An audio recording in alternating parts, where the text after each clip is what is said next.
This is the Momentum Podcast. If you've been listening to me or my podcast for any period of time, then you know that I'm a huge advocate of self-care and of getting clarity and space and being able to reduce the pressure in your life and increase creativity. And one of the ways that I do this is through meditation. And, you know, it almost seems like it's become kind of popular in the entrepreneurial world to say, I don't meditate or I can't meditate. And I keep hearing that from people. But man, you know, on the same token, I hear from some of the most successful humans on the planet how meditation has opened things up for them, has created their success. In fact, I just recently heard someone who I have a ton of respect for, Ray Dalio. If you haven't read his book, Principles, it's worth it. Recently said that he actually credits most of the success he's ever had to learning to meditate when he was younger.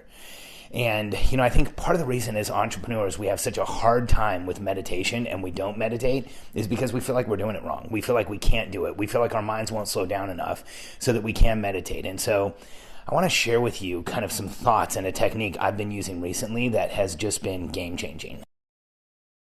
I'm Alex Sharfin, and this is the Momentum Podcast, made for empire builders, game changers, trailblazers, shot takers, record breakers, world makers, and creators of all kinds. Those among us who can't turn it off and don't know why anyone would want to. We challenge complacency, destroy apathy, and we are obsessed with creating momentum so we can roll over bureaucracy and make our greatest contribution. Sure, we pay attention to their rules, but only so that we can bend them, break them, then rewrite them around our own will. We don't accept our destiny, we define it. We don't understand defeat because you only lose if you stop, and we don't know how. While the rest of the world strives for average and clings desperately to the status quo, we are the minority, the few, who are willing to hallucinate there could be a better future. And instead of just daydreaming of what could be, we endure the vulnerability and exposure it takes to make it real. We are the evolutionary hunters, clearly the most important people in the world,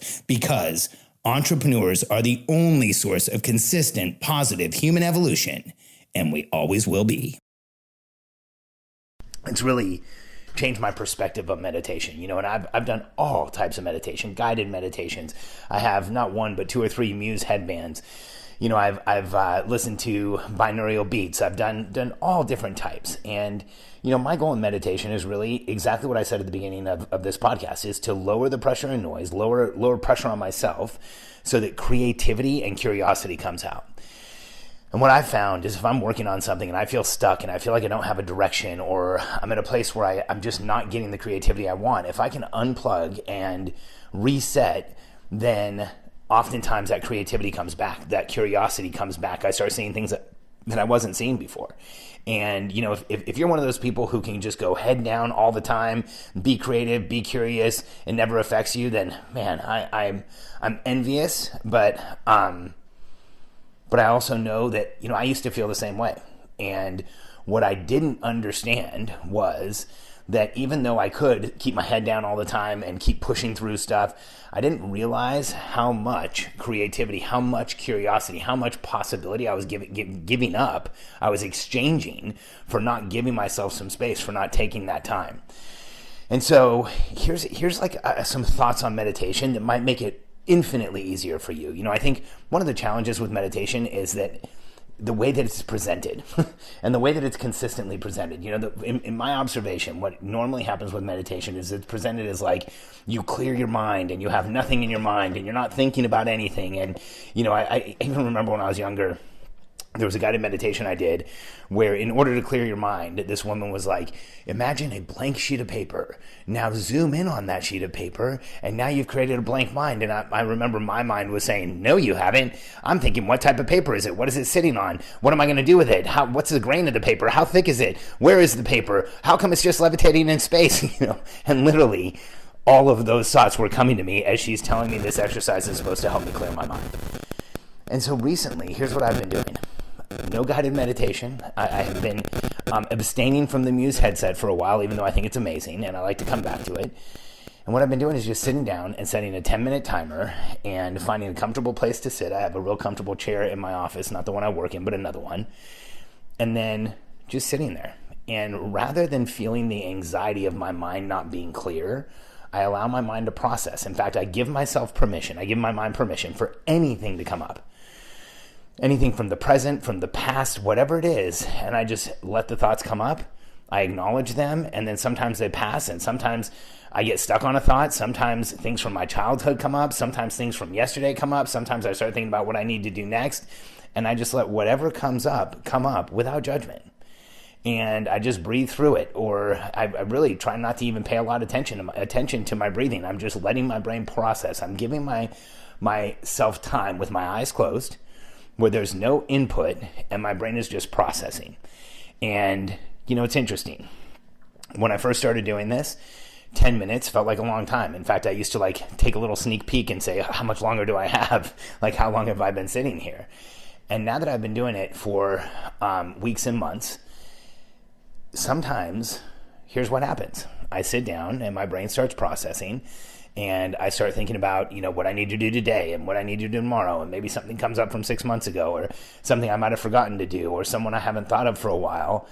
And then my alarm goes off, and I realize that couldn't have been 10 minutes, or it feels like that couldn't have been 10 minutes.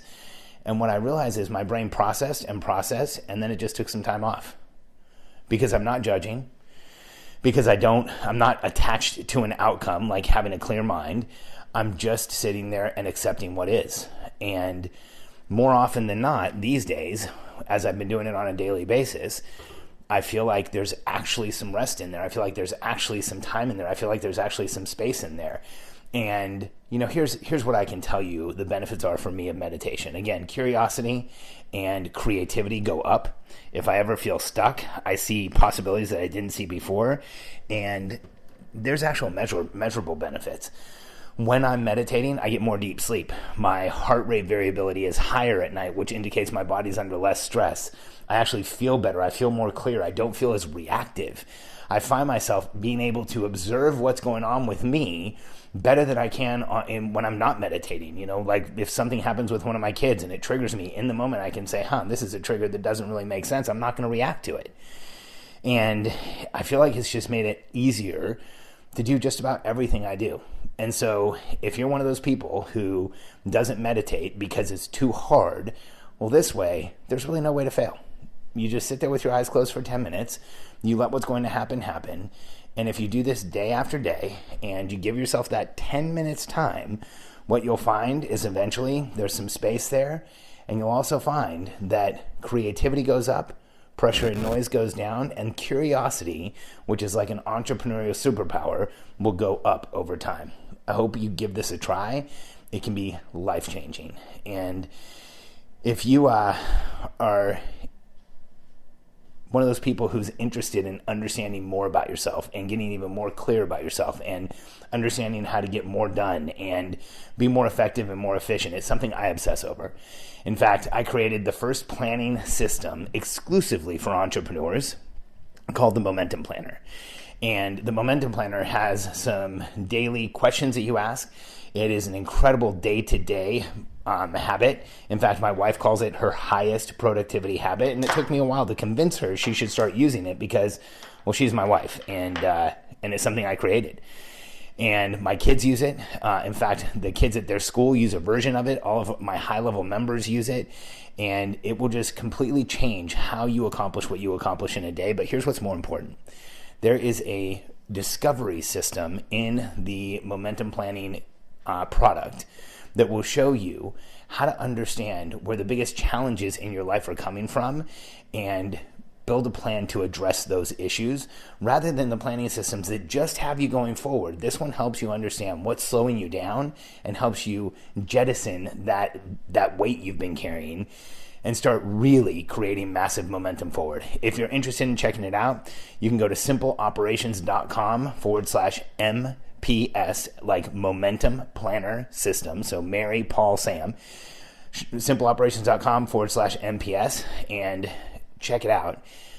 It's an incredible program that will help you create massive momentum. And if you happen to pick up the planner and you mention it on social media or anywhere else, please tag me or send me a link. I'd love to understand what you got out of it and how it's helped you create momentum.